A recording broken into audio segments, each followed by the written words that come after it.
How's it going, everybody? Welcome back to a Sunday edition of the Hip Drop Podcast. Lucas and I are back after recording last Saturday, in which we went over some key aspects of the NFL schedule.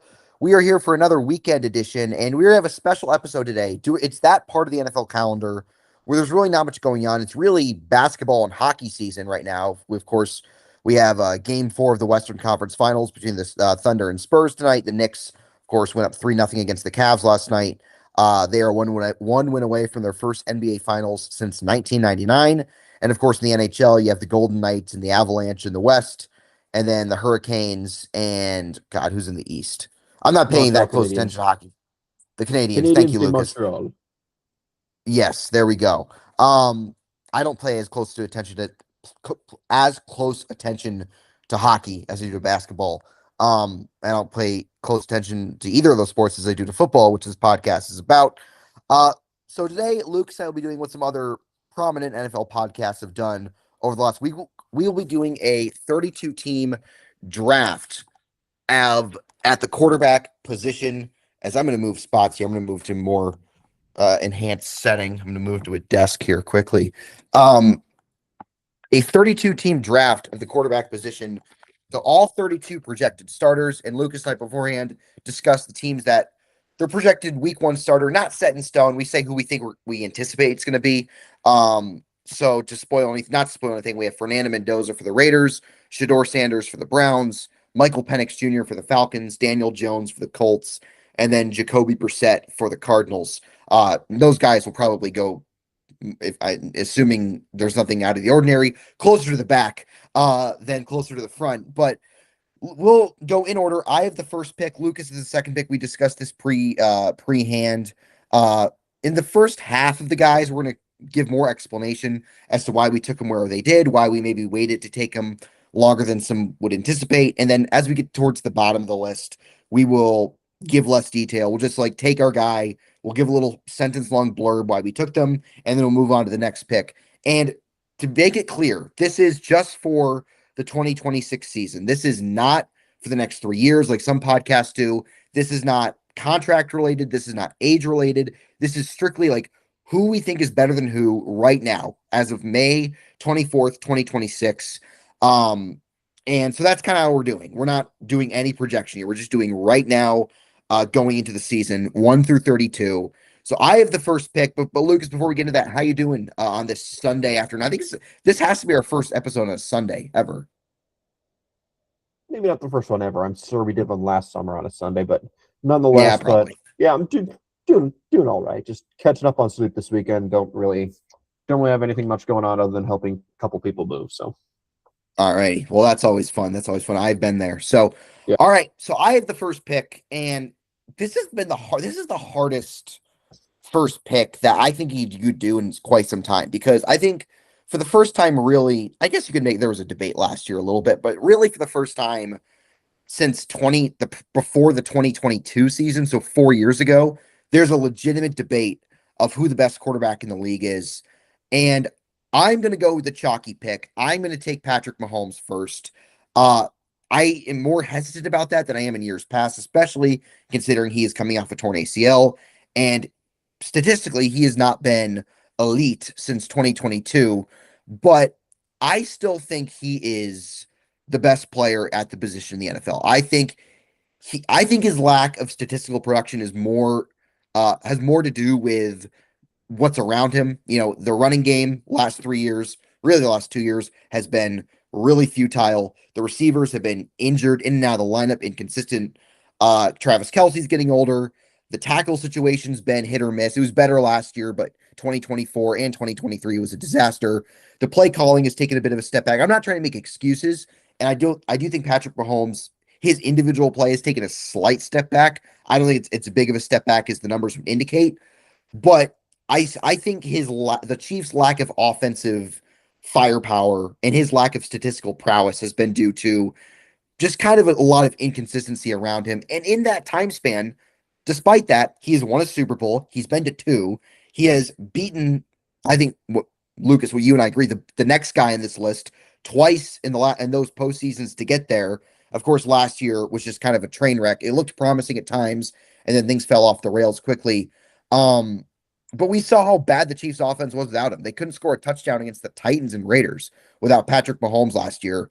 So I still think he's the top guy. I think guys had chances to take that title from him last year, and nobody did. Like Josh Allen did not make it to the Super Bowl again. Lamar Jackson did not make it to the playoffs. Joe Burrow was injured most of the year. Like the guys who you think would take over that top spot for Patrick Mahomes, none of them really capitalized on that opportunity. So I still have him as my top guy. Yeah, I think that's the right pick. For me, it's a little bit closer, but I'd still have Mahomes number one. But I'm just going to take Josh Allen too. I think that's probably the second easiest pick of the draft, after number one, but or other than number 32, because that's how this draft works. It has to be when there's Right. going to be a last guy standing. It's a game of musical chairs. So yeah, I'm going to take Josh Allen. I think right now he's the best combination of like current talent and then playoff success. I understand he hasn't gotten over the hump of winning the AFC Championship, but he's been good in the playoffs more times than not. He's the best physical talent currently at the position. That's maybe not Mahomes, but I think my logic is if I'm just going to draft quarterbacks just for the season, like I get my pick of all quarterbacks. If I'm not going to get Mahomes, I'm taking Josh Allen, and that's my logic. All right, look, yeah, I think Josh Allen's clearly the next guy. He's the only guy that I was debating putting at one. I just think like Mahomes' resume just is so ahead of Allen's at this point. It's kind of hard for me, but like if someone puts Allen at one, I'm not going to be super annoyed with him. He's an incredible talent. And for the sake of the sport, like I hope he wins a Super Bowl one day. We'll see if it's this year. So my next pick might be a little controversial. It's a guy who, look, when he's been on the field, he's been excellent, but that's the problem. He's not consistently on the field, and that's Joe Burrow of the Cincinnati Bengals. I debated between him, another quarterback in his division. I think you can infer who it is, and Matthew Stafford. I went with Burrow because like Lamar Jackson's performance last year, I'm sure he'll be coming up here shortly, was a little concerning. He's also dealing with some lower body injuries, and Matthew Stafford. I know projection wasn't involved, but he is 38.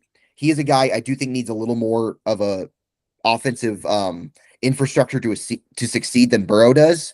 Like Burrow last year when he played was really good. Like outside of that one game against the Ravens where like I don't know what was going on. The Bengals offense was really productive when he was in there. He played really well, even though it was kind of like garbage time games because they couldn't really stay afloat without him. I think he is the best processing quarterback in the league. I think he's the most accurate quarterback in the league. I understand like the lack of winning is a little concerning. He has not been to the playoffs since 2022. Two of the last 3 years have been significantly hampered by injuries. But I mean, I don't know how much you can blame Joe Burrow for that. I do think the defense is more to blame, especially in 2024, where he put up MVP caliber numbers and they didn't get to the playoffs. They went 9-8. Last year the defense was once again awful, even when he was out of the lineup. And then in 2023, they were 5-4 and he got hurt. Who knows what they would have done if he stayed healthy. So I think it's more to do with injuries, which is a problem with Joe Burrow, and the defensive underperforming. And I also think their coaching staff is pretty lackluster. I think Zach Taylor still having a job is another argument for Joe Burrow being this high. But look, he's an excellent player. He's got to get back to the playoffs this year. I think missing the playoffs 4 years in a row, regardless of the context, would be pretty big hindrance to his reputation. But when he's on the field, like there are very few guys better than him. And besides Mahomes and I guess now Drake May, he's the only guy to win the conference in the AFC since 2019. So give me Joe Burrow third overall. Yeah, I think that was the right pick. That would have been my pick at number three. So Mhm. I certainly agree with it. They're not going to argue much, other than like Burrow is when he's been on the field. Like you could Yeah. argue he's been the best quarterback, the second best quarterback in the NFL when he's been on the field since 2023, other than maybe Josh Allen. Like just in terms of like their on-field regular season performance, not factoring in context of the offense or anything like that. Like his PFF grades have always been very high. Just as like a Yeah. just like as an objective reference, that's not my opinion. So I think that's the right pick. Number four, I'm just going to go with the guy you're referring to. I'm going to go with Lamar Jackson of the Ravens. Like it's close. Like I think after the top three of Mahomes, Allen, Burrow, those are my top three. I think there's kind of a clump of three guys after the top three that Mhm. you could have really in any order, and you could really explain it. It's basically two of the last three MVPs and someone else who finished second in MVP voting. But I'm going to go with Lamar Jackson. I still think if like injuries didn't ruin his season last year, he would have been really good. But that 2024 Mhm. season, I stand by as Oh his yeah. best season in the NFL, regular season wise. Like because like it was his best as a passer. It wasn't just like he was relying on his run like in 2019 or 2023 to an extent. Like, he was a legit top 2 to 3 passer in the NFL. So I Mhm. still believe that guy's in there. Maybe because of his play style, his shelf life is starting to get a little bit closer to the expiration date in terms of consistent MVP kind of caliber player. But right now, I'm going to go with Lamar Jackson. He's my fourth pick. Yeah, Lamar's awesome. Lamar's an incredible player. And last year was weird. I think it was a combination of injuries. I think it was a combination of John Harbaugh just really wearing out his welcome. But look, Lamar before he got hurt was really good, and then he got hurt and was just never the same guy. Even like, although that last game against Pittsburgh, we saw some like old Lamar Jackson, especially in the fourth quarter of that game. And if Tyler Loop makes that field goal, who knows what would have happened? They would have won the game and got in the playoffs, but who knows what happens beyond that. But look, Lamar is an incredible talent and an absolute joy to watch. There's a reason he's a 3-time first team All Pro. All right, speaking of first team All Pros, my next pick, I'm going to go with the guy who was the MVP and first team All Pro last year, and that is Matthew Stafford of the Los Angeles Rams. The Rams, of course, are pretty much in every book the Super Bowl favorites right now. Came oh so close to getting back to the Super Bowl last year. Look, Stafford last year was superb. He threw 46 touchdowns, just 8 interceptions, 4,700 yards. His only bad games really were 2 road games against the NFC South, against the Panthers and the Falcons. Other than that, he was pretty perfect throughout the season. He was the only quarterback that really figured out Seattle's defense. I understand, Baker got them earlier in the year, but like they had a lot of guys hurt. That was a weird game. Stafford against the fully healthy Seahawks defense was the only guy who could really move the ball against that unit. He carved them up twice. The Rams just were unable to win those games. That weird, crazy game in Week 16, and of course the NFC Championship. Like, I don't know if he could have played much better against Seattle. It was just wasn't enough. But look, Stafford deserved to win MVP last year. Obviously, he's a Super Bowl winner. That Super Bowl was kind of getting back in the rear view mirror, but he still got it done. And my only concern with him is his age. Like, you could predict him to fall off a little bit, but I didn't see any signs of that last year. So he's a deserving candidate to go 5th overall, in my opinion. I don't blame you there. I think that was probably it would have been him or the guy I'm going to take now, Drake May. I Okay. am not super concerned about a pullback here for Drake May. I wouldn't be surprised if it happened, but at the same time, I think Drake May is one of the 3 or 4 most talented quarterbacks in the NFL, just in terms of like what he could do physically. I'm hopeful that the Patriots can continue to be stable around him. We know about drama with their head coach. Will that kind of like seep into the locker room and just be kind of the thing that like poisoned the well in New England? But I have faith in Drake. I think he's going to be the next like guy who kind of has established himself as like a consistent MVP caliber player or in that realm. So he's going to be pick number 6, my 3rd pick. But there are a couple of guys that you can maybe consider here other than Drake May, or Drake May. Right? There we go. I haven't said that a lot. But like, yeah, so he's the number 6 pick for me. I think he's really good. I thought he shit his pants in the playoffs, but I think what he did in the regular season is kind of good enough where you could justify him being number 6. Right. Yeah. Look, I love Drake May. I think he is, like I said, I think talent wise, he's up there with the best of the best. Like, he's up there with Mahomes and Allen. He was, in most years, he would have been good enough to win MVP last year. I think you can understand why people thought he was a deserving winner. The playoffs, I think that was a combination of just he was playing some really good defenses, and the Patriots' lack of offensive talent really kind of reared its head. Like, their offensive line was not good. Their receivers outside of Stephon Diggs were not particularly good. And that really kind of showed itself against the Chargers, the Texans, the Broncos, and the Seahawks. Like, that's a really, really, difficult row of defenses to play when your second best receiver is Keyshawn Boutte. Like, I'm not trying to make excuses for him, but Drake May, I think, is an exceptional quarterback. So the top 6, I think, is pretty easy. I think those are clearly the top 6 guys in football in any order. So I think we got it pretty right there. Now it gets a little more interesting. I'm going to go with a guy who, if his team was a little better, might have gotten some MVP buzz last season, given how he played, and that is Dak Prescott. Dak Prescott threw for over 4,000 yards last season. He threw for over 30 touchdowns last season, and it kind of went under the radar because the Cowboys were mediocre. They won just 7 games, but Dak did his part for the most part. Dak was good enough for the Cowboys to win more games they did, but the problem was their defense was really, really bad. Look, Dak, ever since 2019 has been statistically a top 5 or 6 quarterback in the league every year he's been healthy. The Cowboys offense is always productive when he's healthy. Like he's kind of like a slightly watered down version of Joe Burrow, in my opinion, where they have similar strengths. They're both really good at the same things. They're both great processors. They're both very accurate. I give the edge to Burrow because I think he's a little more dynamic. I think he's a little more explosive than Dak is.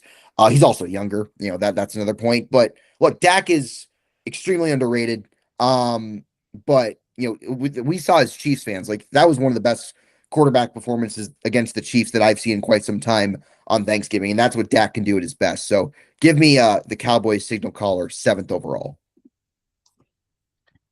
I think that was a valid pick. I mean, he's kind of in the next. He was not my number one player on the board, but like he was in the next tier. So I think he's really good. I think if he didn't play for the Cowboys, he played for like maybe the Cardinals or maybe a higher profile team that isn't exactly hated. I think he would be viewed a lot higher. I think he gets kind of like hated like this. He's a Cowboy, but I think he's worth the pick where he was taken. So if Dak played for the Falcons, he would be a consensus top 7 quarterback in the league. But maybe 8. He's in that group. He's because I quickly, as if you saw me looking down a ton, I was literally just going through and ranking all 32 starters in my just to have my board, so I'm not like scrambling to make my next pick. But I'm just gonna stick to the board, go with the next best player. I'm gonna go Justin Herbert. I understand this might be a little high for some people, but at the same time, I think of all the remaining quarterbacks on the board, he's the most physically talented that's established. I get that he's a playoff choker. He underperforms in big moments, but we've seen if he's on his game, he's in that first tier of quarterback. We know if we're getting a good Justin Herbert game, he's as good as like Mahomes, Allen, Burrow, Lamar Jackson. He's in that group. There's no ceiling to his game like most other quarterbacks. The problem is his floor is pretty low. He doesn't use his mobility as much as he should. He is kind of a iffy decision maker. He can be pretty timid at times. Kind of sees ghosts, but I think he's just the top player on my board. I don't love him. I have him going 8, but if you had him going as low as 11 or 12, I don't think you're crazy. But I'm just gonna ride the talent. It was kind of between him and someone who will either go with your pick or definitely my next pick if you don't take this next guy. But I'm just gonna take him at number 8.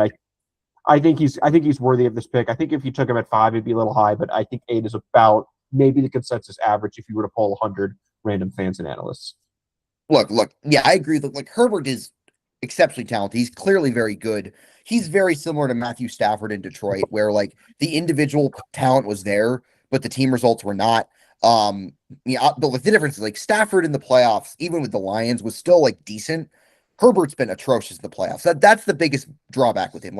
It's not that they're losing these games. They're losing these games largely because of him. Honestly, he is if he played decent against the Patriots, they would have won that game, that wild card game. So that's my biggest holdback. I do think he's a top 10 guy.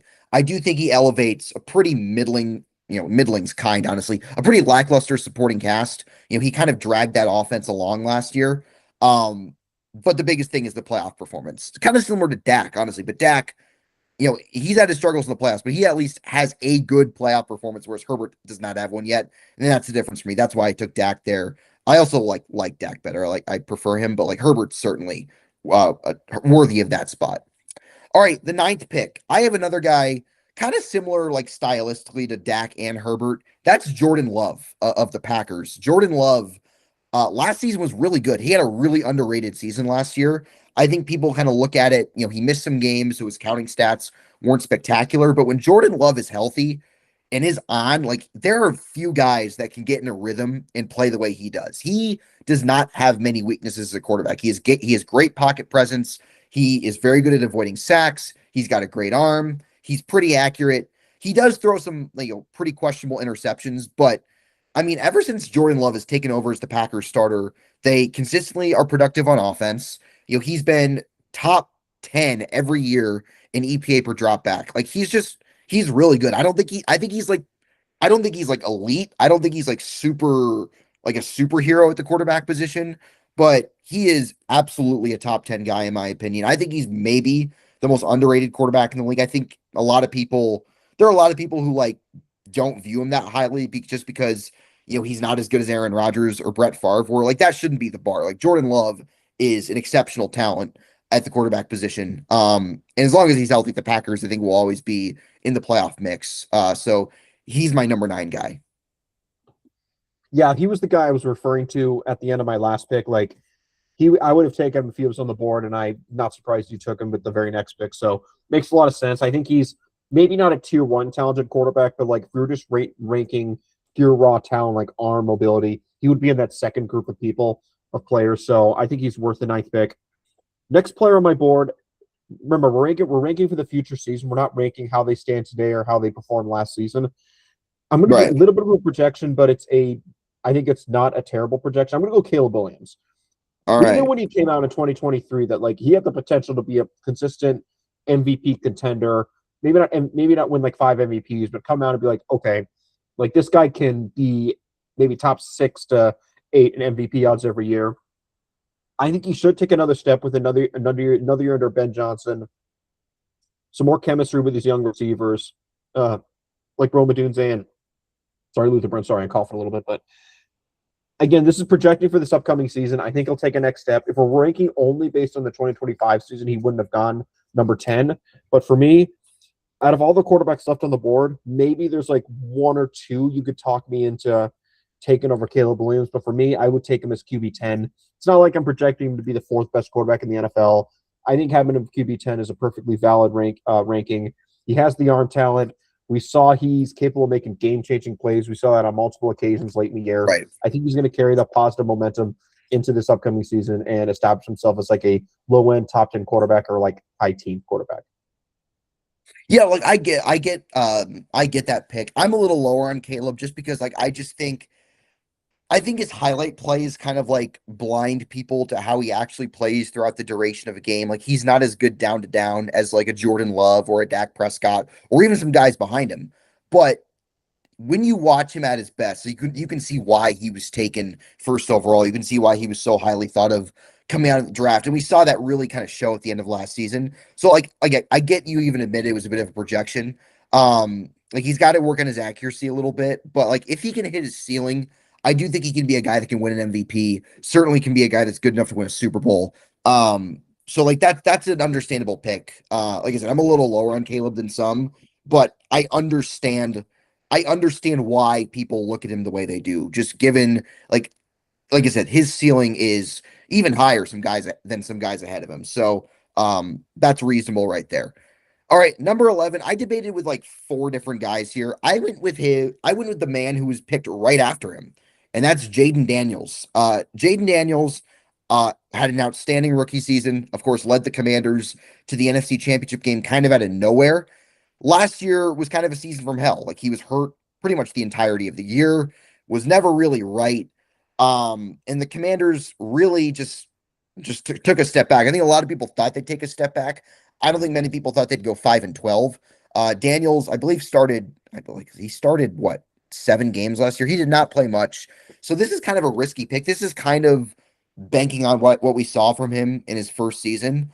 But I do think his rookie season is underrated in the sense like he wasn't just good for a rookie. Like he was really good, generally speaking, that year. And he took a pretty middling roster within a game of the Super Bowl. Like I don't love the Commanders as a team, but like I think Daniels when he's healthy, I do think he's a guy that can elevate the cast around him. Um, it's a bit of a risk with the injuries, and his frame is not super durable. It's not going to be one that like is going to sustain a lot of hits really well. There's an argument to be made for some guys after him. I thought about Sam Darnold. I thought about Trevor Lawrence. I thought about Brock Purdy. I went with Jaden Daniels because I think when he's at his best, he's the best of that group of players. I think when I pick Caleb Williams at 10th, this is kind of the start of like the messy middle where like Yeah, the range is just so significant. Like if someone could have Caleb Williams like 16th, then I'd be like, okay, I could see the logic there. I have Jaden Daniels a little bit lower, but I don't blame you because like his rookie year was special. The reason why I don't have him as high is I just don't know if he could stay healthy. Like he's a pretty thin right. guy. Like I think he has like all the tools you want if he's healthy. to be a top 6 quarterback in the NFL, but I just don't know if I trust him to stay healthy. But taking him 11th is like, okay, I could see the logic there. So I'm gonna go my next pick. A little bit of a controversial player. You either love him or you hate him. Not like super controversial, but like someone like there are a lot of polarizing opinions. I'm gonna go Trevor Lawrence. Okay. I think for the beginning part of his career, he was a big disappointment, but something clicked in the second half of last year, like significantly. Like, and I know he didn't play Super Bowl and the loss to the Bills, but like Mhm. between week 13 and week 18, admittedly, it was kind of a softer schedule, but he even played well against the Broncos in week 16. He was the best quarterback in football the last 6 weeks of the regular Yeah. season last year. Yeah. Like, if not, it was like him and Brock Purdy. He had a PFF grade of 94. And this is like, if you don't care about the grade, fine. Like, the stats that I think really tell the story is big time throw percentage or big time throws to turnover worthy plays. That's probably a better indication of how a quarterback plays compared to touchdowns to interceptions because quarterbacks maybe it doesn't tell the entire story. Like interceptions, if a pass bounces off a receiver's hands and it's picked off, like that counts against the quarterback in the box score. But everyone with common sense knows it's not his fault.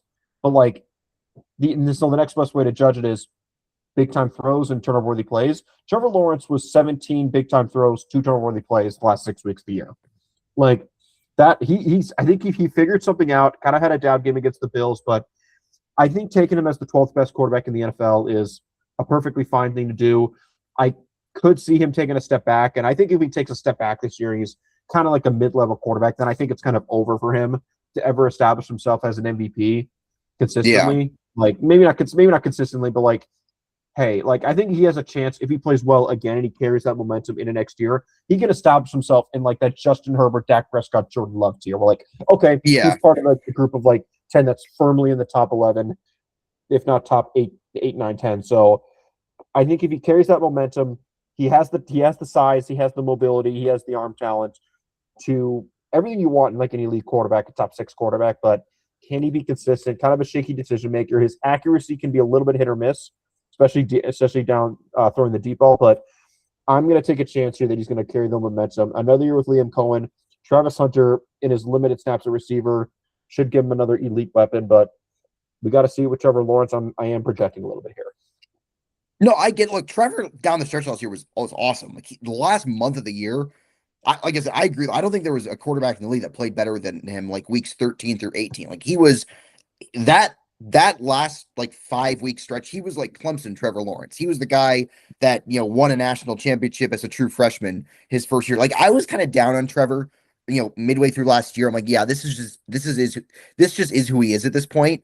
And then something happened, and of course, like it was kind of a disappointing end to the year against Buffalo. But the talent, he's very similar to Caleb Williams, where you understand why he was so highly thought of. Like when you watch him play, when he's on, like the talent is just jumps off the screen when he is playing at his best. The next step is like having him play at his best from a game to game, down to down basis. Maybe he needs to work on his accuracy a little bit, work on his decision making a little bit, but he makes throws that, even some guys ahead of him, I don't know, I haven't seen make. So, like, I don't think he's ever going to be a tier 1 guy. I think that ship has sailed, but I do think he has the talent to be a firm, like, high end tier 2 quarterback if he hits his ceiling.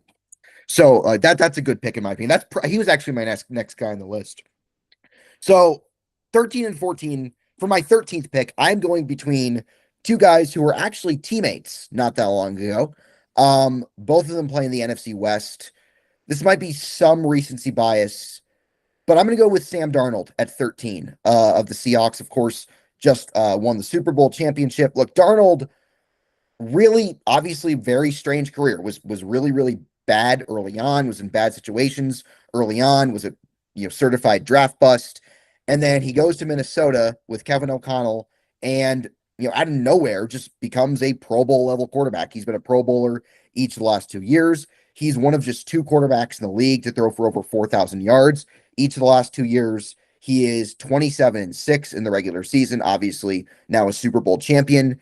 And last year with Seattle was kind of an interesting year because the first half of the season, he was maybe the best quarterback in the league. Like he was legitimately an MVP candidate. And then down the stretch, kind of pumpkined a little bit, but the Seahawks were winning in spite of that. So it gave me some hesitancy for how they do in the playoffs, and then really kind of saved his best for last in that NFC Championship game against the Rams, which many people kind of viewed as the de facto Super Bowl, because those two teams were so ahead of everybody else throughout the year. And he throws for 350 yards, he throws 3 touchdowns, he had no turnovers throughout the playoffs. He did not play that well in the Super Bowl, but he didn't really need to, given how overmatched the Patriots were.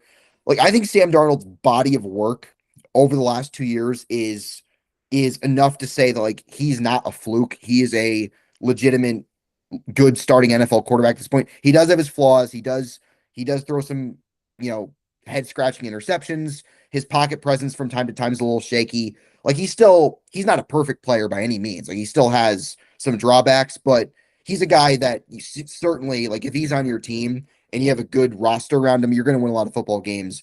Add that, as it's been evidenced on 2 different teams the last 2 years. So I have Sam Darnold 13th and on my list, 13th in our draft. Ironically enough, he was the next player on my board. So if you didn't take him, I was going to take him. Like, I agree, he's in that same tier as the other NFC West quarterback, but I have one other guy that's in the Mhm. same tier, a second guy that's in this tier as well. I'll pick the second guy in a little bit, most likely. I'm going to go with the next player that I don't think you're referring to, but I think he's in this like group of four with Darnold and three other guys. Or yeah, three other guys. I'm going to go Jared Goff. I am Okay. not the biggest Jared Goff guy, but I do think he's a high floor quarterback. Like, if you're a team that just wants, like, okay, we just want some sort of floor and predictability. We have a pretty good roster. We just don't want a quarterback who's going to completely crap the bed for an entire year. I think you go with a guy like Goff. He's accurate. He's a good decision maker most of the time, and I think he gives you enough arm talent to, like, okay, if you have elite weapons, you could take advantage of that to almost the full extent. I don't think he's a guy who could ever steal a game for you. But if you're someone who just wants more predictability and the higher floor, I think you go with a guy like Goff, who is experienced. So I think he was just the next guy on my board. But like, there are two guys after him who might be the next two picks that, like, maybe if I wake up on a different side of the bed, I would take over Goff. But I'm gonna roll with the high floor today of someone like Jared Goff. Yeah, look, Jared Goff, like, he's been one of the most productive quarterbacks in the league since going to Detroit. I do think, like, I don't think his numbers are clearly indicative of like his play from time to time, but you can't argue with the production. Um, Very consistent. The problem with him is he really is kind of craters under pressure, which is the difference between the next guy I have, like the guy that I'm about to pick. I think I may have spoiled it to some degree. I have over Jared Goff because of his mobility, his ability to create out of structure, which got kind of holds Goff back. But like, whenever every team Jared Goff has been on that has good personnel and good play calling scores a lot of points, and he deserves a lot of credit for that. Not like I said, I'm not the biggest Goff guy, but you can't argue with his body of work really over 2 teams. So he deserves a lot of credit for his production in Detroit. But my next pick is Brock Purdy. I have Brock Purdy going 15th here. Brock Purdy, I think, really kind of this public perception of him has shifted a lot. I think early on, people were kind of looking at him like as a product of Kyle Shanahan and all the offensive skill players the 49ers had. But ever since that Super Bowl loss, like, Brandon Ayuk has basically gone AWOL. Debo Samuel, is aged out. He's not there anymore. Christian McCaffrey's gotten older. George Kittle's gotten older, has been in and out of the lineup, and their offense is still productive. And look, obviously Shanahan deserves credit for that as well. But Brock Purdy, I think you need to give him some flowers. Always is top of the league in EPA. He, like I said, he's very good at creating out of structure. Had a weird season a year ago, like early on, did not play that well. Was hurt much of the first half of the year. And then he played 2 of the best games a quarterback played all season, back-to-back weeks in prime time against the Colts and the Bears in December. And like, that is the ceiling you have with Brock Purdy, which is scoring 40 plus points on any given night. The problem with Brock Purdy, which is why kind of holds him back from that top 10 range, is I do think the physical limitations are legitimate. That really showed its head against the Seahawks, not so much in the playoff game, but in that week 18 game, to get the 1 seed. Like, they scored just 3 points in that game. He just looked overpowered by that Seattle defense. You kind of see that whenever he plays a really, really good physical defense. But other than that, like, he really doesn't have many weaknesses other than physical, like I said, his stature and maybe his lack of arm strength. But Purdy is obviously very, very good. Like I said, he's not elite, but he is a guy that you can clearly win with. You can clearly have a good offense with, and I definitely think is in this next tier of guys. You could argue that he's better than Goff. You could argue he's better than Darnold. You could even argue he's better than a guy like Lawrence from a consistency standpoint. But I think this is a fairly appropriate spot range for Brock Purdy. Yeah, he was the next best player on my board. So yeah, I agree with the pick and I echo most of what you said. It was true early on in his career. He was being carried a little bit, like in 2022, but he turned it on, and now he's established himself as like a high level starter. When I say high level starter, I mean like firm, like top 16 to 18 quarterback. Where like Yeah, he's not in no real threat of losing his job unless like some freak is drafted behind him. So I agree right. with the pick there. And the other guy I was thinking of, like the group of four I was talking about, was Darnold, Goff, Purdy, and this next guy. I'm going to take Baker Mayfield. Like Mm, Mayfield kind of had a very interesting start to the year last year, to say the least. Like he was in some MVP talks, despite I never thought he was playing that well. Like I thought he played very poorly against the Falcons despite getting a win. He had a couple roller coaster games up and down. He played great in Seattle, like probably his best game of the year. But then after yeah. Seattle, his play really fell off a cliff, and so did the Bucs season. Like I predicted the Bucs to get the number one seed before last season, if you remember that. Yeah, I remember. Yeah, I think, and I'm like, and it kind of looked good early on in the year, and then kind of just went to crap. And a lot of that was Baker Mayfield took a step back. Maybe that was because he lost Liam Cohen, but I think Baker Mayfield's kind of like the opposite of Jared Goff, where or not the opposite, but the inverse, where I think you have a higher ceiling with Baker Mayfield. I think if you're guaranteed to get each quarterback's 10 out of 10 outcome, you probably take Mayfield over a guy like Purdy and Jared Goff, but I think his floor is a lot lower. His arm strength is not elite, it's not awful, but like it's not a strength for his. Like his arm talent is known for not being like a super high strength. He's pretty accurate, but overall arm talent not really it. But his advantage is his mentality. So if he's just having one of those games, he can be a really good quarterback, but like his floor is just so low. He was dog shit against the Saints in like week 14. He didn't play that well against the Lions in that game. In that, like, I think that was a Monday night game where they Yeah, he lost. was really bad in that. He was really bad in that Yeah, game. it's like he just after he beat Seattle, everything just fell off a cliff for him. So Hmm. I think right now he was the 16th pick, and I think that's fair. Like I think Yeah, if you were to tell fans like after week 5 last year, we'd be taking Baker Mayfield somewhere between 14 and 18, you would have been like, what? So right. I still believe in him. I don't think he's going to be like an MVP candidate, but like you could win a playoff game or two with Baker Mayfield. Maybe not go on a Super Bowl run, but I still believe in his like game to game ceiling. But he needs to prove that like the second half of last year was a fluke, and I believe he may have been dealing with an injury as well. But like Right. he was rough for like November, December, January last year. Yeah, like Baker, I had the next guy I'm about to take over Baker, but you could argue either way. Like Baker's a guy that's kind of a roller coaster. Like when he's hot, like he's really good. Like he can make some really high level throws. He can lead some really productive offenses. But like you said, the floor really holds him back. The floor is what like you see. Like wow, that's the guy that was in Cleveland. That's the guy that was on the Panthers. Like that's the guy that was a draft bust before a couple years ago. So like I like Baker.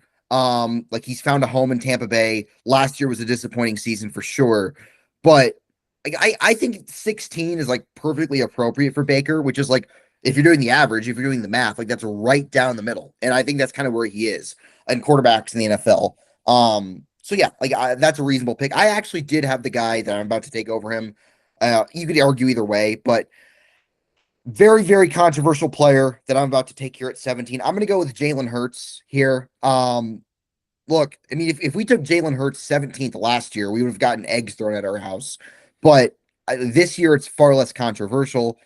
A guy who, has had some really high highs. I mean, he's besides Mahomes, assuming Russell Wilson retires, he's the only quarterback in the NFL who's been to more than one Super Bowl.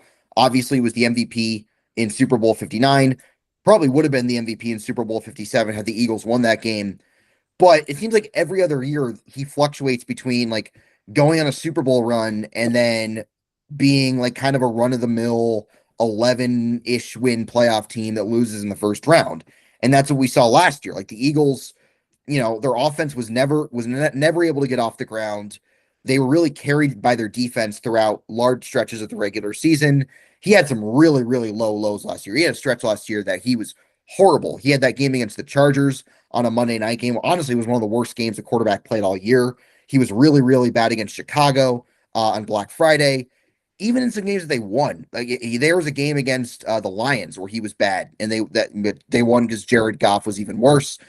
He was not very good against the Bills, and they won that game. And then in the playoffs against the 49ers defense that had nobody. I mean, Lucas and I were out there playing corner.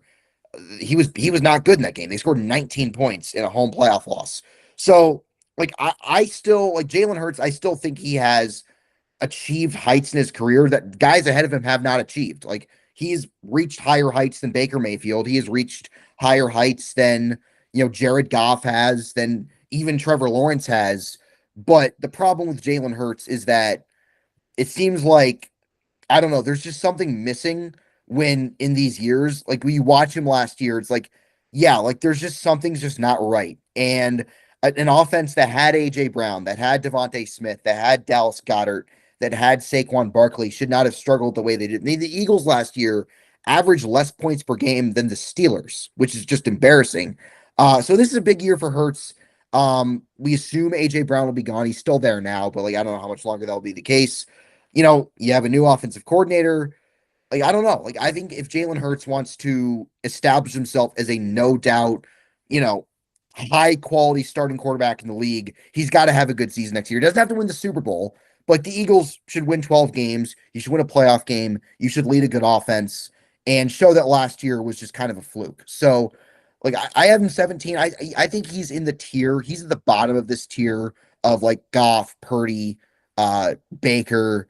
Like I think he's at the end of that tier, but I still think there's still enough out there where you can see him like rising back up in the future. Yeah, I hear you. He was the 18th quarterback on my board overall and the second best remaining. And I'll just take the guy who was the first guy on my board. But like, I think he's fine as like the 17th best quarterback in football. Like I think he's one of those classic guys where like it's like a trope. Like his fans are like way too high on him, but his haters are way too low on him. Like he's not some sort of backup caliber quarterback that's a starter for a good team. I don't think he's like dragging the Eagles down, but like he's just like he's kind of like the opposite of like Justin Herbert, where like he's kind of meh in like games that don't matter. But like when in games that do matter, he's kind of proving he can show up. Like not every game, but like we saw in like the both Super Bowls, a couple NFC championship games. But like the problem is like the game consistency is just not there. He is not the most engaged leader. He's more of a leader that's like lead by example than like actually juicing up his teammates. Doesn't seem like all of his teammates respect him. Not none, but like it's just like doesn't really seem. He just kind of seems like someone who's quiet, but like plus he plays in Philadelphia, so like everything is like under a microscope there, and like Philadelphia is one of those markets where like all the emotions are like 10x. Like it's like they're bipolar. Like if everything's going well, it's awesome. It's the best thing ever. But if things go poorly, it's like the worst thing ever, and it turns quickly. It's not a very stable market, literally and figuratively. So I'm going to go with the next guy on the board. I think 18th is perfectly fine for him. A lot of Chiefs fans are known for hating him, but I'm gonna take him anyways. I'm gonna take Bo Nix. I'm taking him 18. Like I think he's fine. Like I think it's bottom half of a bottom half level starting quarterback. I do think he has gotten better as a deep ball thrower, but I think getting Jalen Waddle will help him moving forward.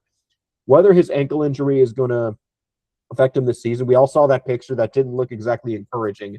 A couple weeks ago, but for all I know, like maybe that's normal for an injury of his caliber. Like 4 months later, like that's just how bones recover. I have no idea, but I don't think he's some like sort of quarterback that's getting carried by his team.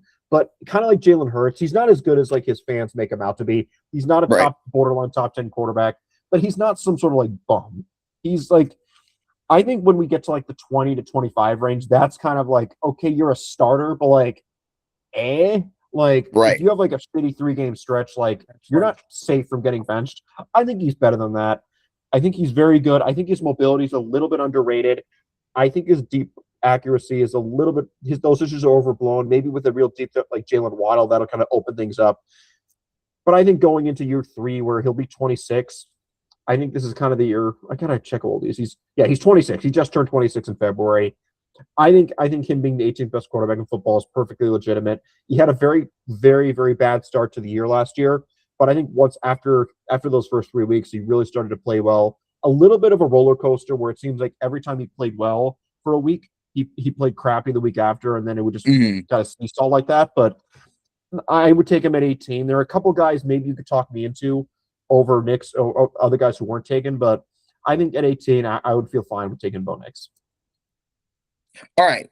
Look, like I said, there's some Chiefs fans that would have Tucker Franklin have to peel himself off the wall after hearing that. But like 18th, like that's a below average starter if you're doing the math. So Yeah, like I think Bo Nix, like I actually thought he played pretty well against the Bills in that playoff game. Let's be honest, the Broncos would have gone to the Super Bowl last year if he didn't get hurt. Like you Chiefs fans can deny it all they want. But the Broncos would have won the AFC. They still would have lost in the Super Bowl, but they would have gotten there if Nix didn't tragically fracture his ankle on the last play against Buffalo. Like Knicks is very similar to Hurts, where he can have a game where like he's really good, but like it's the down to down, game to game consistency that really holds him back. He's not super accurate. He is, he's got a good arm, but not a great arm. He's pretty athletic. He's more athletic than people think.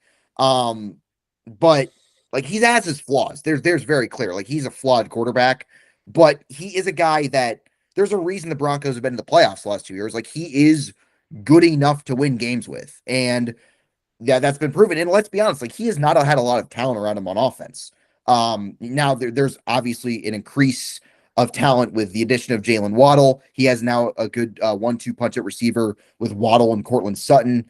In addition to maybe the best offensive line in the league, and also Sean Payton as the play caller. But these first couple of years, like he was kind of playing with a pretty middling offensive supporting cast, and they were still able to win 10 games as a rookie with low expectations. They were still able to be the 1 seed last season. So look, Bo Nix has his flaws. He's not great. I don't think he'll ever be great, but he is clearly a starting quarterback in the NFL. So like I said, I think 18th is a perfect ranking for Bo Nix.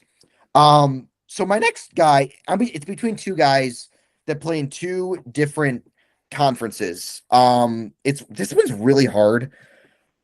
I think this is a little bit of projection involved given the offensive situation that this guy's in. But I'm going to go with Kyler Murray at 19 of the Minnesota Vikings. And the reason why I say it's projection is because I think it's not difficult to see a scenario where 2026 Kyler Murray is 2024 Sam Darnold, a guy who kind of a retread quarterback. Obviously Murray pre Vikings was better than anything Darnold did before he got to Minnesota, but he goes to a team with a proven offensive coach in O'Connell. Maybe the best trio of receivers in the league, best 1 through 3 receiving trio in the league with Justin Jefferson, Jordan Addison, and now Jawan Jennings. So he has the talent around him to perform well. And the reason why I went with Kyler over the other guy I was thinking of, I don't know if you'll take him next, Lucas, is Kyler has had moments where he's played like a top 10 quarterback. In 2021, he was the MVP frontrunner the first half of the year before he got hurt, and he's never really been the same. Even in 2024, his second to last year with the Cardinals, like he was pretty good that year for the most part. The problem was in the biggest games down the stretch, he just didn't really show up. Like if you remember, the Cardinals were 6-4 and leading the NFC West, and then just they won just 2 games the rest of the year. And that's the problem with Kyler. Like he's had tendencies to start seasons really, really well and then really, really taper off down the stretch. He's only made the playoffs once, and he was obviously horrible in that playoff game against the Rams all the way back. Um, Look, he's been a disappointment as a first overall pick. He's not a great quarterback, but if he's going to take the leap to being a legitimate Pro Bowl level player, that we really haven't seen since that early stretch in 2021, this is the situation to do it in. Definitely a prove it deal. Is a reason it's only a 1 year deal. But I have Kyler at 19 just because I think his best is better than anything that I've seen from the other guy I was considering. So bit of a risk, not a big Kyler Murray fan, but you can understand like why some people are seeing can see a scenario where he can kind of revitalize himself with the Vikings, similar to what Sam Darnold did a couple years ago. Yeah, I get it. Like he was the second best quarterback on my board or left on my board, but like the guy who I had above him, like I'm not very high on, and I always thought been a little bit overrated. But I think it makes sense. Kyler is that guy is talented enough to where he could be like a tier two, maybe low tier two, high tier three caliber quarterback in terms of talent, but like he hasn't put it together for a couple years. Kind of has inconsistent like effort levels. Like if it's Call of Duty weekend, then all bets are off. But Yeah, I think if you want to bet on the ceiling with Kyler Murray and the Vikings, who have a good enough supporting cast and a coach who's done this before, then I don't blame you. My next pick, I'm taking him at 20, so it's not like I'm going to sit here and say I'm that high at him, but I'm going to go with CJ Stroud. Like all I right, think now we're kind of getting towards the end, if not the beginning of like the low level starters. Like okay, they're starters, but like are you really that comfortable with them on any given Sunday? Like maybe right. CJ Stroud's the last guy of that caliber, but like man, he has not been consistently a good quarterback since his rookie year. But we have seen moments of brilliance from him. But that playoff run, even though they won one of those games because they were faced the Sheesh. Steelers, not great. I do think his game against the Steelers wasn't that bad overall, but like that game against the Patriots was that's as bad as like Horrific. the memes made it. Like he had zero big time. There was 6 turnover-worthy plays, and like it's not like the Texans were like out of it in the third quarter, early in the third quarter. Right. He was just like, I'm just taking chances on third and fourth down. Like no, like the Texans were in the game in the fourth quarter, and he still managed to rack up 6 turnover-worthy plays, which I don't understand how you do. I just he pulled a Carson Palmer in the 2015 NFC Championship. But Hmm. at the same time, I think he's talented enough to where, like, okay, if he figures it out this year, they invested a lot in the offensive line. They reached on Keelan Rutledge in the first round, but like they have like good players on the offensive line. So even if it's like not elite, it should be good enough. I believe it. I like Nico Collins as like a mid-level number one receiver. Maybe it could be like the eighth best receiver in football, maybe sixth best. I like the Iowa State receivers they picked last year. Everything's there with him this year. But like we talked about him, like I think we talked about him like a couple weeks ago. Or I don't know if we did. Maybe it was on like a Super Spaces, but like he needs to have a good year. I think if you're ranking quarterbacks under Yeah. pressure, I think he's near the top.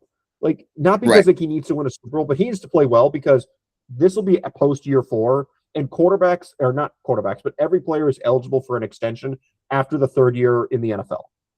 And he didn't get it last offseason, which means if you're a high level starter, you usually get that contract after year 3 or 4 because teams want to get ahead of the curve before the AAV jumps up 5 to 10 million by waiting a year, and they want to water down the cap hits by like mixing it with the remainder of his rookie contract. But CJ Stroud has not played well enough the last 2 years to justify that.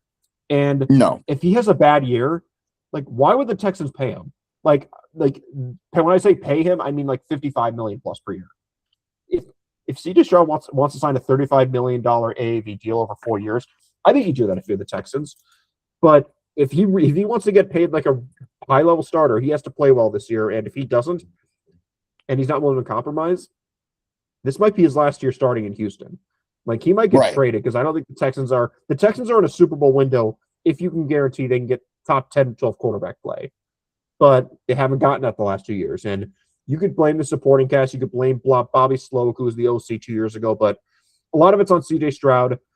I think the potential is still kind of there. I have him as the 20th best quarterback in the NFL via this draft, but I know I've been crapping on him a lot, but at the same time, of the quarterbacks who are going to get taken after him, he's probably either the most established or he's kind of young enough to where and established enough to like, okay, I don't blame you if you take him, but like you can't have him any higher than 17th. But I take him pretty much over every guy after him, or else I wouldn't have done that. But he's under a lot of pressure. It wouldn't surprise me if he bounced back and became a top 12 quarterback, but he hasn't been that guy in a couple of years. So the Texans better hope he is, or else they're another divisional round exit.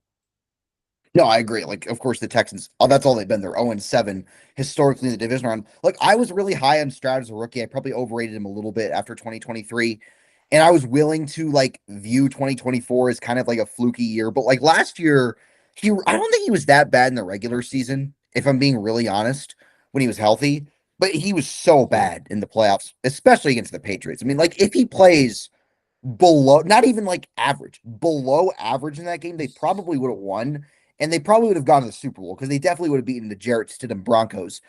I look at the Texans like their defense. I think is the best defense in the league. If Stroud is like atop the 12th best quarterback in football, I honestly God think that they're the best team in the AFC, given how good they are defensively and the improvements they've made on offense around him, specifically on the offensive line.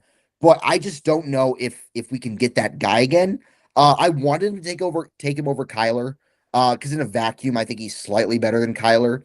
The reason why I took Kyler is because Kevin O'Connell versus Nick Caley, and obviously the Vikings receivers are much better than the Texans receivers, as much as I love Nico Collins.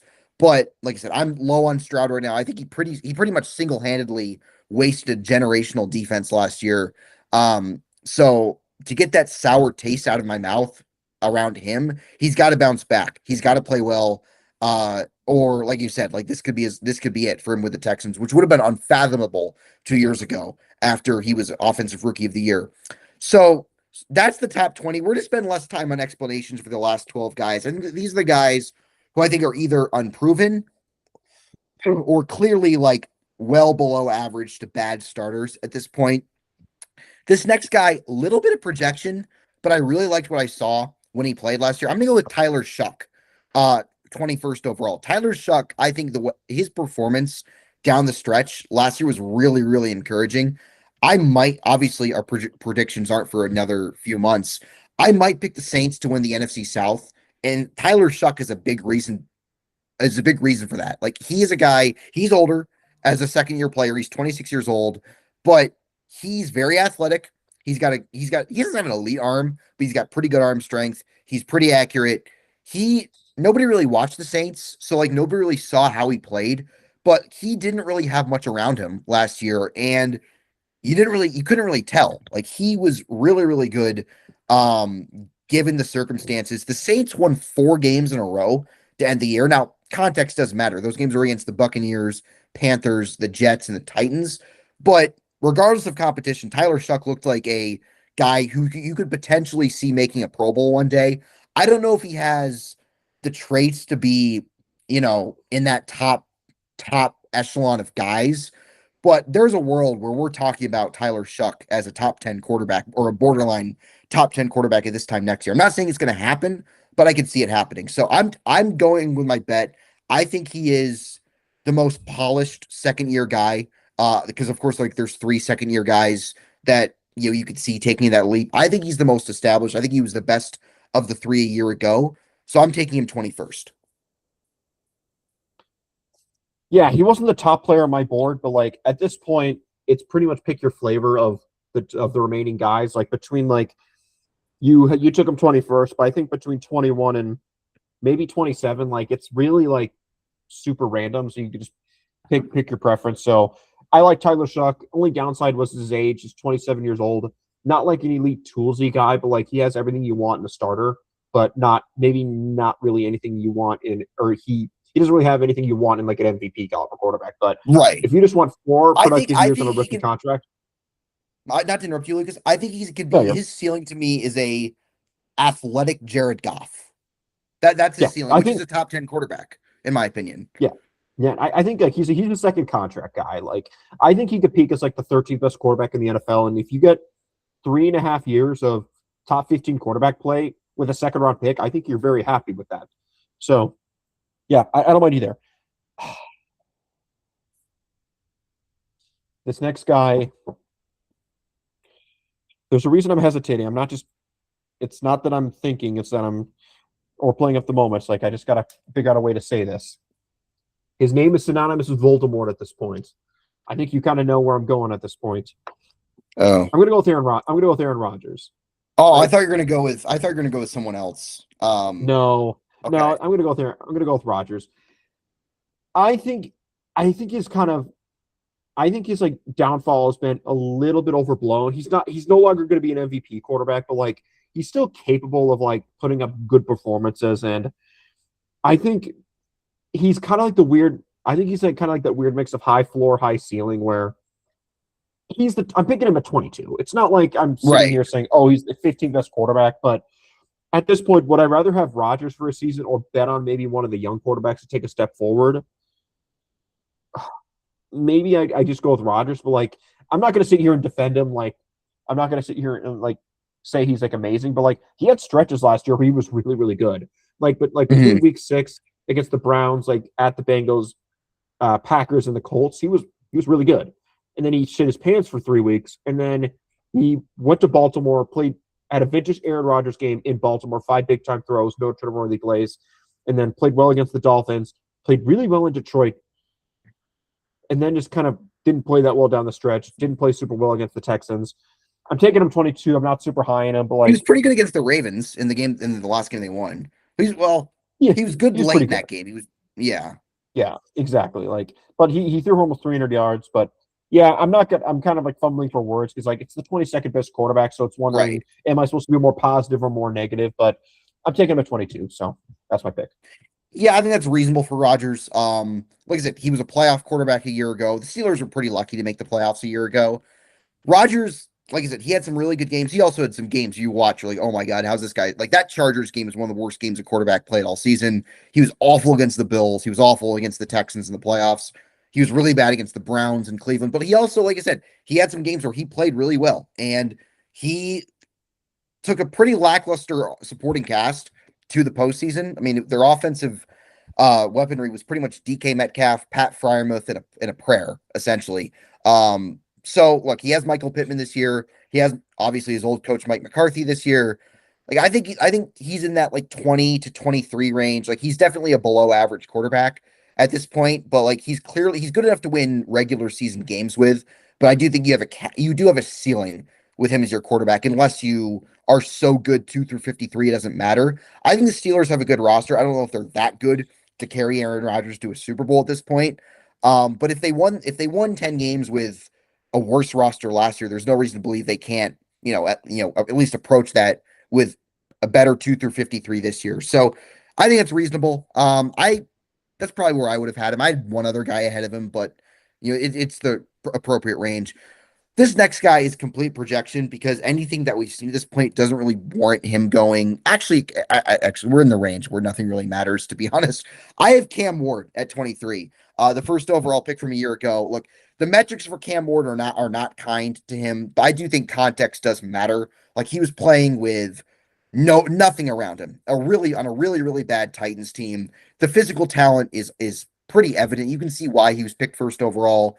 He has Brian Dable, who I do not love as a head coach, but I do think is a good offensive coordinator and a good quarterback developer. I don't know how good the Titans are going to be, but I do think Ward has the physical talent to be a Pro Bowl caliber second contract quarterback, like we talked about with Shuck. He's just got to put the whole package together. And I do think last year was kind of a hindrance of his poor supporting cast. He now has Carnell Tate. He now has Wandale Robinson. He now obviously is a better play caller. So the cast around him is clearly better than it was a year ago. Um, I do this, like I said, I do like him from a physical standpoint, but like I said, he's got to clean some things up. He's got to clean up his decision making. He's got to clean up his accuracy. He definitely took too many sacks a year ago. But I do think you can see a world where he's a Pro Bowl caliber quarterback. Yeah, I agree. He wasn't the top quarterback on my board, but we're kind of in that like messy second or like Yeah, messy like 20s. So like I get it. Not going to spend a lot of time talking on Cam Ward. We're basically in the back third and the back quarter right. of the rankings. Okay, so I'm going to go Bryce Young. Complicated Oof. guy, kind of Okay. like a little bit of a worse CJ Stroud in terms of like, but just the consistency's not there. It's just like we've seen Bryce Young play legitimately well in big games, but like we've also seen him play like dog shit for long periods of time. And a couple of years ago, he would have stayed benched if Andy Dalton didn't get into a car accident. But like last year, over the aggregate, he was a slightly better than below league average starter, like maybe like the 20th best quarterback. But I'm not a believer in him long term. But like I think if he's your starting quarterback, you're not screwed by any means. But if you're screwed in terms of winning a Super Bowl. But I think you can compete game in and game out with Bryce Young. But Don't expect him to carry the team. He has good accuracy where like if everything clicks, then like he has good enough arm talent with the accuracy to maybe he can go off for 400 yards in a given game. We saw it at Alabama, but kind of like Bo Nix, like he's just like more of an extreme roller coaster. He had excellent games like against the Bucks in Week 16 and at the Falcons in Week 11, but he also had games where he played like shit, like at the Packers, against the Saints at home, and then at San Francisco. Consistency's not there for my liking, but at this point, it's like Bryce Young or like two or three other guys, and I just picked Bryce Young just because he started the most games. So No, that makes sense. And like I thought he played very well in the playoff game against the Rams. He outplayed Stafford in that game, in my opinion. Bryce yeah, Young has one really good game a month. And that's pretty much my read on yeah, Bryce Young. And the other 3 games a month, he's mediocre to bad. So which is why he's 24th. Like I don't think he's a good quarterback. I don't think he's a horrific. I don't think he's like Kenny Pickett, Zach Wilson level bad. But like he's just like I said, one good game a month is not going to cut it. The Bengals, I mean not the Bengals, the Panthers. Wrong cat. The Panthers did not pick up his option, which makes sense. I think if he has another season this year like he has had in the past, they probably will let him walk. I think he's a low end starter in the NFL. He's not good. He's not horrific. He's just there. But yeah, like I said, 24th is appropriate for Bryce. I had the next guy over him, just kind of due to projection. I know projection wasn't a big part of it, but I think this guy's slightly more talented, even though he was in the news for other reasons this weekend. I have Jackson Dart at 25. I actually thought he played reasonably well last year. At times, he had a really good game against the Eagles in prime time. He had a really nice game against the Raiders late in the year. Like he also had some stinkers. He had a game against the Vikings where he threw for like 20 yards. So you also had that side of Jackson Dart. Also, you wonder if he's going to stay healthy. He had multiple concussions last season. He had to go to the blue tent multiple times. But he was better last year than I anticipated. He's very athletic. He is a pretty good tight window thrower. He doesn't have great arm strength. That's kind of the drawback. He also doesn't have great size either. But like I said, he exceeded my expectations without Malik Neighbors, mind you. Um, so like I don't think he's ever going to be a top 10 quarterback, but I think if he hits his ceiling, he can be, I don't know, he can be like kind of like a slightly worse version of Brock Purdy if he hits his ceiling. They have similar strengths, similar weaknesses to where like on his best day, he can play like as good as any quarterback in the league, but he probably caps out as like the 14th best guy due to some physical limitations. But like I said, I would take Dart over Bryce Young, but like I said, it's the 25th guy, so I don't think we need to go into too much detail, but I did like what I saw from him on multiple occasions a year ago. yeah. He was the best guy. He was the best guy available on my board. He was also 25 on my board, so I think this is a very appropriate place for him to go. I think he's kind of like in the Baker Mayfield mold where, okay, if everything's figured out, he has that like mentality where he can carry you to victory. He's willing to blow through like a lot, try and run through a linebacker, but he also has that floor where like, man, like he just looks like he's never played the position before. So Yeah. I'm not the biggest fan. I'm not the biggest fan of him on the field, only talking on the field, but I think he has the potential to be a high level starter. When I say high level starter, I don't mean like Burrow or Mahomes. I mean like he can probably be like just short of what Jordan Love is, which is fine. Yeah. Like I think Yeah. if you're a little bit behind Jordan Love, you absolutely take that in the quarterback. But again, I don't think he's like the toolsiest guy in the world. So I think he's a perfectly fine fit at what I think this is 25. So okay, Yeah. 26. He's coming off an injury. I'm gonna go with Daniel Jones. I think All right. it's between like him and like one other guy, but like I think he's just more established and plays more games than the other guys. So I think the floor is there with a Daniel Jones more than the guy you might take. If not, I'll definitely take with my next pick. But I think Daniel Jones played very well last year. When I say very well, I mean very well for what we expected him to do. The Colts were legitimately a playoff team with him healthy, and when he left due to that Achilles tear, the Colts just fell off a cliff, and they were losing games with him. Like they lost to the Chiefs. I think they lost to the Texans in Week 13. I don't remember if they did, but like he played very well in that game. They lost to Pittsburgh in week 9, I think. Oh, they That did. kind of They started did. it a little bit, yeah. Yeah, but like, yeah, he to be fair, he did kind of turn into a pumpkin. The first 2 months of the year, like starting in that Pittsburgh game, or like ending in that Pittsburgh game, he played very well. Not an MVP caliber Mhm. quarterback, but like he played like a top. He played like the 10th to 12th best quarterback in the NFL over the first 8 weeks of the year. But then everything fell apart. He had like that good bounce back game in Week 13 against the Texans, but played like crap against the Jaguars in 8 snaps before he snapped his ankle or his Achilles. But I think if he wasn't hurt and like I knew he was going to be healthy, I might have taken him where I took like Aaron Rodgers and like just moved everyone down a peg. But I just don't know if he's going to bounce back. He's never been a guy who's like relied on his mobility, so it's not like I don't think his ankle is going to really hold him back. But I just have enough questions where I think this is the end of like the clear starters. Like, okay, he's definitely going to be starting, and I think every other guy after this pick, maybe with the exception of one guy, I think is like not safe to start. But like I think Daniel Jones, I think he's a starting caliber quarterback, not a high level starter, not a mid level starter, but like low level starter, high elite backup. But I think if the Colts can figure everything out, he's healthy. Chris Ballard's moves at the wide receiver position pay off, like letting Michael Pittman go and paying Alec Pierce. I think the Colts could be in Yeah. the wild card hunt, but I also think Daniel Jones's floor is low enough to where I don't think you could take him much higher than pick 26, just because if he doesn't recover from that ankle injury very well, he needs like 1 to 2 months to get up to speed. And Achilles injuries are worse than ACL injuries for the most part. Then this could be a disaster season for the Colts. And like what we saw the first half of 2025 is not going to be the guy moving forward. But I think he's good enough to where I would he's basically, I think he's a tiny bit better than everyone else behind him, to where everyone else is either unestablished or terrible. So I think this is kind of the end of like I think starting after this pick, you're either just betting on something that's never happened before, like a completely unestablished quarterback, or your Yeah. quarterback's terrible. And there's no like positive cope that you can go off in the past. So I Right. think this is it. I think after this is like if you're either taking someone who's completely unestablished 27 or later, or your guy just sucks. So I think it's kind of a Okay. 50-50 mix, but I know I was yapping a little bit, so just take pick 27 right now. All right. So this guy definitely sucked a year ago.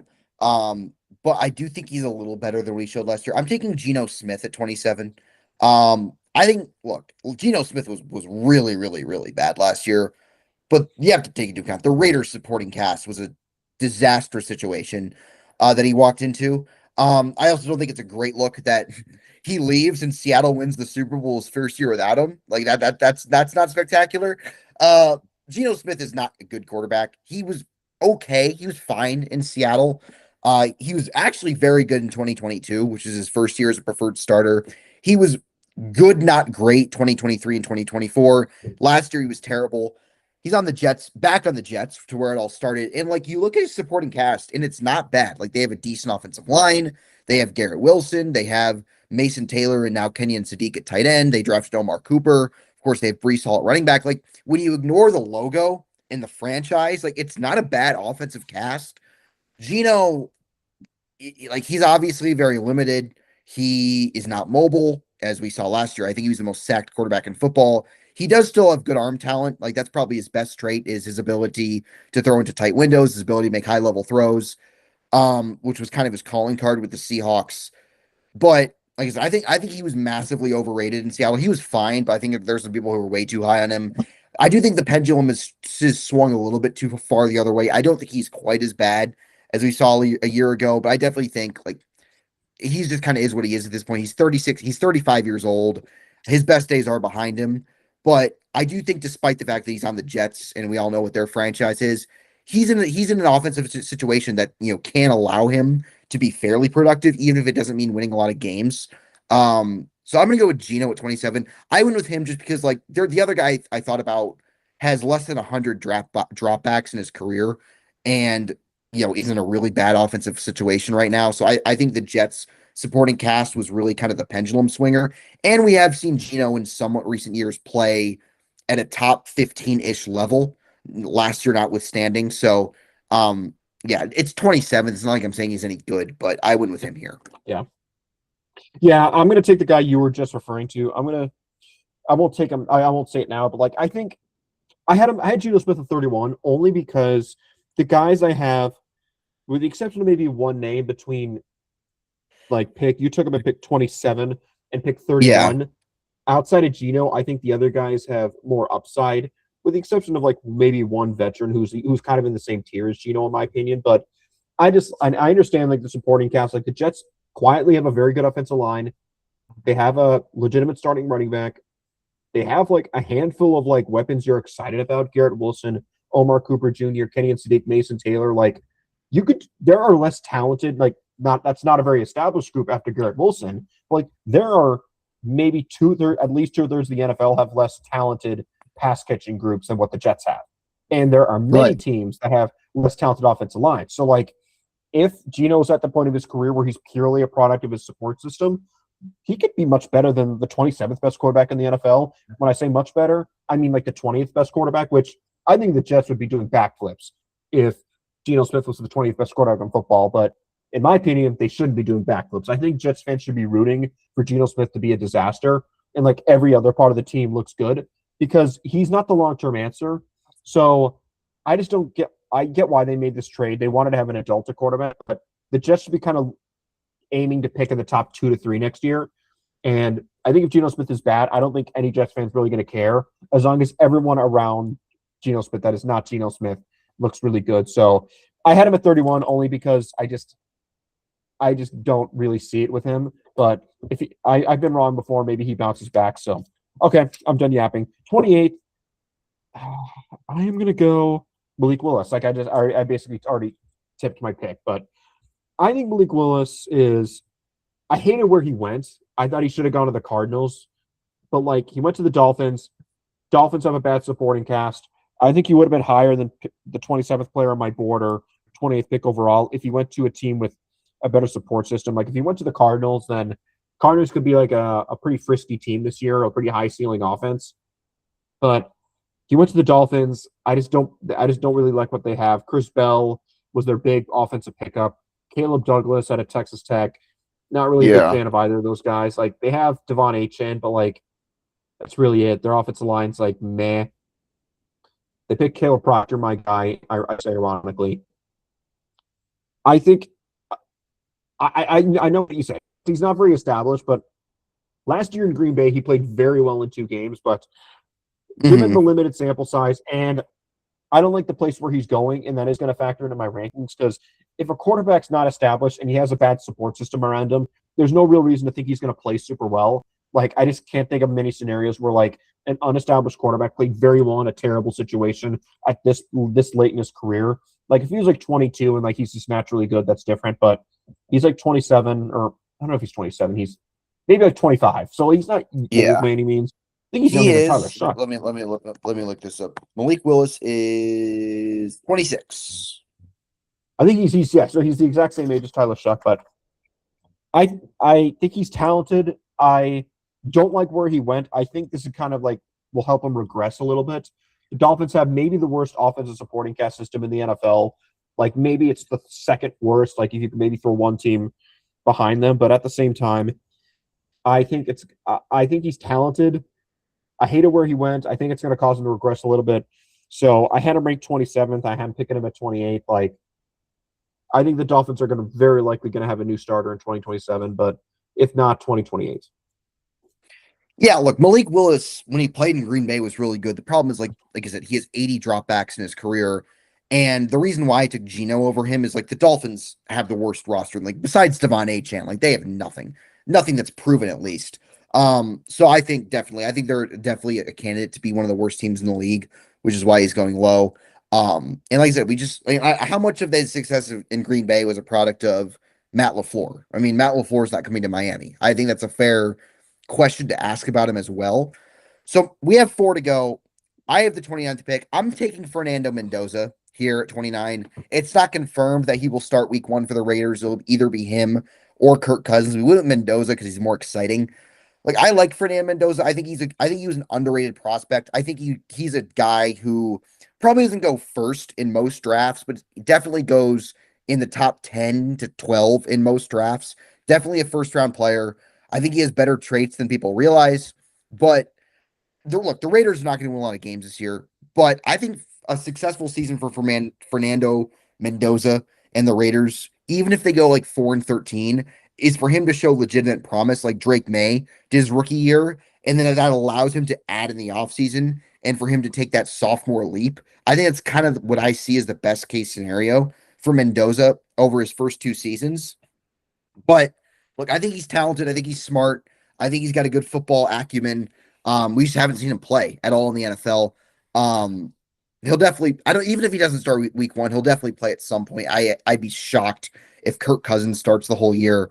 But like I said, you want to put him over like Willis, Geno, Daniel Jones. Like you consider that based on projection. But we're kind of going where these guys are right now. So I'm going to take him over 29. I think I'd definitely rather have him than these last 3 guys that we're going to blow over here real quick. Yeah, I think Mendoza, I think, is a guy who's not going to translate as well to the NFL immediately. I think he has all the tools you want to be a second tier, maybe high level third tier quarterback. But I think because he was in a very RPO heavy offense, didn't really at Indiana, didn't really ask him to sit back and make a bunch of reads. Will be an adjustment to the Clint Kubiak offense. I always get Clint Kubiak and Mike LaFleur confused, so I had to make sure it is Clint Kubiak. It is the alliteration. It is, yeah. So, yeah, I think you took him at 29. I think if all goes well and he translates to the NFL, he could probably be like the 20th best quarterback in the NFL. But I think he's a little bit raw, and I think there's a reason they signed Kirk Cousins. I'm not convinced he'll start week 1, but if he does, he'll need a few weeks to transition. So I think taking him at 29 is probably the right spot for him. That's where I had him ranked. I'm going to go Michael Penix. Like, it's kind of between me and like another guy. Like I think we both might have the same 32nd quarterback. So I'll just take the last legitimate starting quarterback in Michael Penix. Again, I'm taking him at 30. I'm not a big fan of him, but like I think he's more talented than the 30th pick would indicate. But he's coming off like his 4th torn ACL. Like, and that's not even an exaggeration. He's torn his ACL. Like, it's not the same ACL, but like he just has so many like significant knee injuries, and he didn't play that well when healthy last year. But he's a very talented quarterback. He has a big arm. Like we saw the Week 18 game in 2024, where everything clicked for him. Everything clicked for him, and like he played. Like his ceiling is like if you guarantee Michael Penix plays at his best, there are maybe like 7 quarterbacks that can beat his ceiling. But like his floor is just so low, and the consistency just has not been there at all, especially last year. So I think taking him at 30 is probably appropriate. But in the Falcons, I think have a good enough supporting cast around him. Like they now have an elite right tackle in Juwan Taylor. They have Drake London. They have Kyle Pitts still. They have Bijan Robinson. So if Michael Penix bounces back and establishes himself as a legitimate starter, the Falcons should compete for the NFC South title. But I just don't know how well he's going to recover off this knee injury. So that scares me a little bit. But don't worry. They signed Superman Tua to be the backup quarterback. So at least we don't have to worry about that's. I mean, I like that signing, but at least they don't have to worry about like switching the entire playbook, multiplying every play by -1 because the backup is a right-handed quarterback. But again, back to Penix. I'm not a really big Penix fan. I know some people do like a big Penix fan. That was a poor wordplay. I apologize to the audience. Wow. I apologize to the audience. That was very the delivery just was not there. The delivery was not there. Very, very poor delivery. And I think if Penix's season is like my delivery, then expect a very small Penix this season. So, let's do it. Okay, there are 2 quarterbacks left. These 2 teams are maybe going to be the 2 worst teams of football, if not 2 of the 3 worst teams of football. So, who's your pick? Who's gonna not be Mr. Irrelevant? I'm taking Jacoby Brissett. Look, he actually put up pretty good numbers a year ago. He set the record for completions in a game against the Niners, but was the king of garbage time. And look, Brissett's a good backup. He's just not a starter.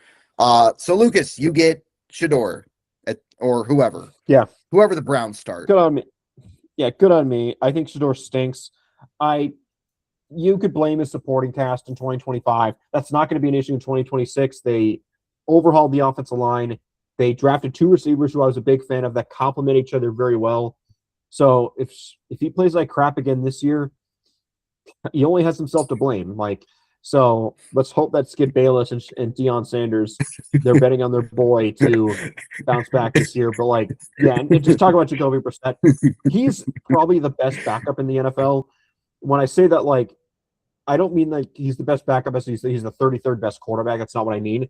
I mean, out of all quarterbacks that can be the backup, I think he's the best because he's experienced enough and he's talented enough to where, like, okay, like if he's the starting quarterback, you could cope yourself into saying, okay, we could maybe give this elite team a scare, but he's not talented enough to where he could threaten the starter if you have like an established starter. So like I think he's the Right. perfect backup. So, but I think that's it. We're talking about the 31st and 32nd best quarterbacks in the NFL. It's not like we're going super Just deep. to So. recap on Shador, this past week, Todd Monken, the head coach of the Browns, former Ravens offensive coordinator, had a press conference where he said, "We threw interceptions in 7-on-7. That's embarrassing. There's no pass rush." So that tells you what the Browns quarterback situation's at right now. So to recap, the top 32 quarterbacks in the league, according to Lucas and I, we had Patrick Mahomes at 1, Josh Allen at 2, Joe Burrow at 3, Lamar Jackson at 4, Matthew Stafford at 5, Drake May at 6, Dak Prescott at 7, Justin Herbert at 8, Jordan Love at 9, Caleb Williams at 10, Jaden Daniels at 11, Trevor Lawrence at 12, Sam Darnold at 13, Jared Goff at 14, Brock Purdy at 15, Baker Mayfield at 16, Jalen Hurts at 17, Bo Nix at 18, Kyler Murray 19th, CJ Stroud 20th, Tyler Shuck 21st, Aaron Rodgers 22nd, Cam Ward 23rd, Bryce Young 24th, Jackson Dart at 25, Daniel Jones at 26, Geno Smith at 27, Malik Willis at 28, Fernando Mendoza at 29, Michael Penix Jr. at 30, Jacoby Brissett at 31, and then Shador Sanders at 32, much to the chagrin of Deion Sanders, Skip Bayless, and Mel Kiper Jr. All right, Lucas, that about wraps it up. We will be back at some point next week. We're going to try to go during the week, Monday through Friday, for the next episode. We'll see if anything happens. We'll see if there's any trades, any movement in the NFL. Kind of the dead period in the NFL's calendar, admittedly, at this point. So we need to grasp for straws a bit. But, Lucas, do you have any parting thoughts before we head out? Nope, I'm good. I kind of like this. I think this is something fun to do once a year, kind of. And maybe when we do this next year, maybe we do a quick comparison at the end. So I like this exercise. I think we were mostly in alignment. I think it really started to get off the rails, even not that much, like the last third of the quarterbacks, but Yeah, that's natural. So I think it was kind of surprised how many times that like you took a guy who was literally the next guy on my board. So I think you and I right. kind of view most of these quarterbacks the exact same. So I think I'm kind of glad there, but yeah, I think this is a lot of fun. I think we should probably do a couple more drafts for the remainder of the year. So the rest of the offseason. We'll see. We'll see where we land later on in the offseason. But yeah, like I said, it's May 24th. That's that time of year we kind of have to grasp for straws. But that wraps it up. We will see you next week. For Lucas, for everybody, thank you very much.